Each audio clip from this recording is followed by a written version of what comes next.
Hi everyone, my name is Peipei Wang, and I am the registered nurse for the team today on the neuro unit.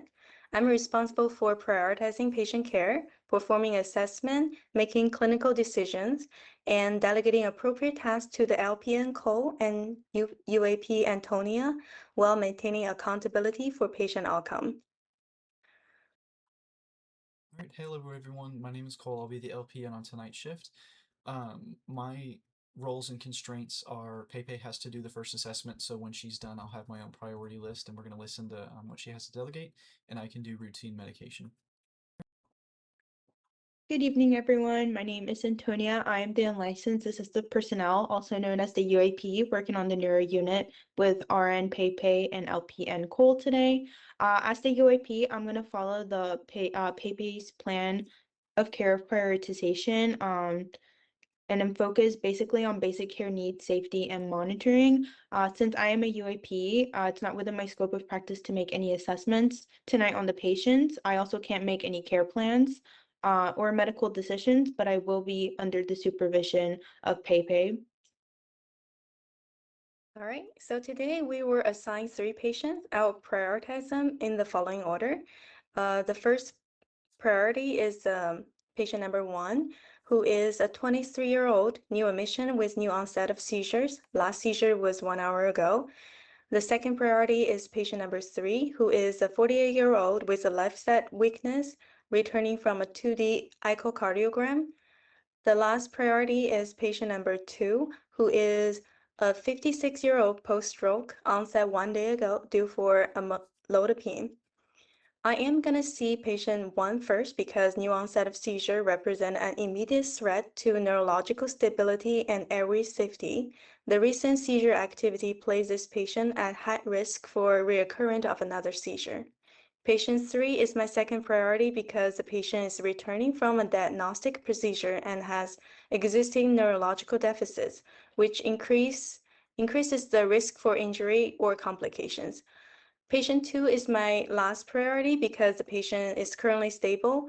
Although antihypertensive medication is important for stroke management, it is not as immediately life-threatening as unstable neurological conditions. When I enter patient 1's room, my first action will be to perform a focused neurological assessment, assess airway and breathing, verify seizure precautions are in place, and review current orders. So for my LPN call, for this patient, I'm not going to delegate any tasks at this time because this patient requires ongoing RN assessment, clinical judgment, and decision making. I'll let you know if I need further assistance later on. And for my UAP Antonia, I would like you to assist with turning and repositioning for comfort if the patient needed.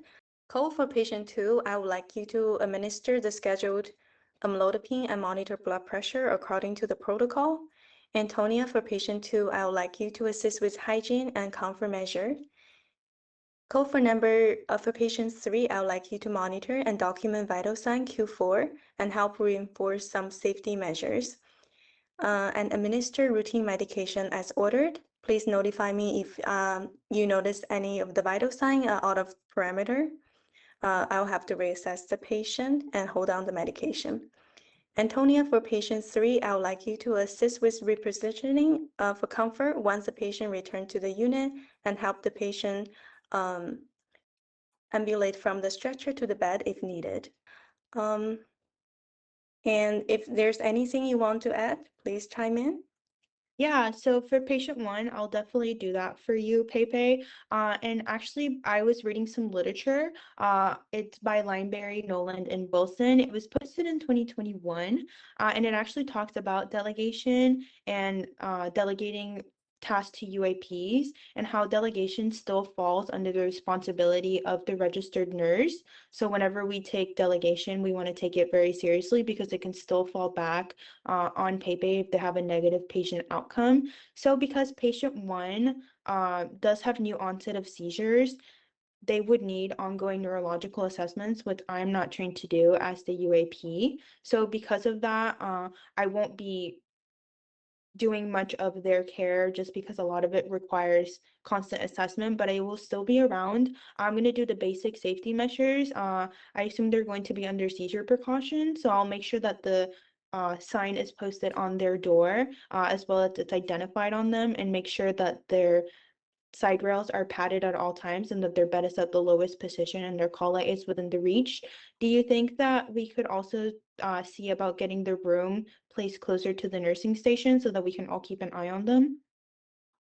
That's a great point. I'll definitely talk to the charge about that and maybe move the patient's room close to the nurse station.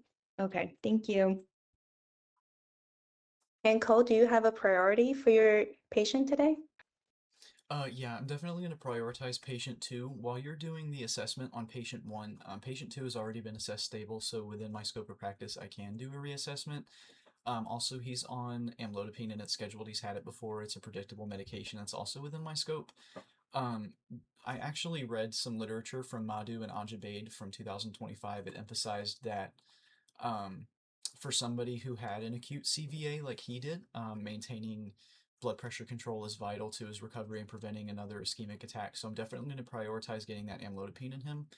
And then I'll go ahead and assess and we'll work on patient three. I'll review the chart. Yeah, he came back from a 2D echo stating that he is stable. So yeah, I'll do a reassessment on him when I come back from patient two. But patient two is definitely my priority. All right. Sounds good. And if you notice anything, any the vital sign out of the parameter, please let me know. Absolutely. And I'll to add on that, if he's out of normal or I just feel like it's not so smart just because he just had a CVA, if he's not, with the normal limits, I'll hold the medication and I'll call you and you can do another reassessment on him before we administer that, just because it requires a little more judgment. That's true. And Antonia, do you have a priority patient today? Yeah, I do. So my priority patient is going to be patient three, just mainly because they are reporting a lot of left-sided weakness. So that's going to make them more prone to falls. So I'll make sure I'm definitely around to help them, especially when they're coming back to have a safe straight transfer from their stretcher to their bed. I'll also make sure that I am there constantly, especially with helping them with toileting needs, just because they do have that increased left-sided weakness, it can make them more prone to fall. So I'll make sure that they have the fall precaution sign on the door as well as on their armbands. And I'll also make sure that they're always pressing their call light in order for me to come. And then I'll also obtain and report vital signs and see if anything falls outside of the parameter. And then I'll also make sure that they're being repositioned appropriately. And then as well, if they mention to me that they have any increased weakness or report any dizziness, I'll report it to you, Pepe. And in patient two, I'm also going to care for them. That one I'll just do obtain and report vital signs. I'm gonna do intake and output and input it onto the chart. And then I'll help them with basic activities of daily living. And of course, if I see any changes in neurological status, I'll report to you immediately, Pepe. That sounds good. And you guys got my phone number, the number 18. And then if you guys need any help, feel free to call me. And as an RN, I'm still remain accountable for the patient care supervision and evaluation. And that was a great huddle. Let's go to work. And then my phone is number 22. I'm going to follow after Pepe does her assessment, and I'll just continue doing reassessment and medication administration where appropriate within my scope. Thank you, Cole.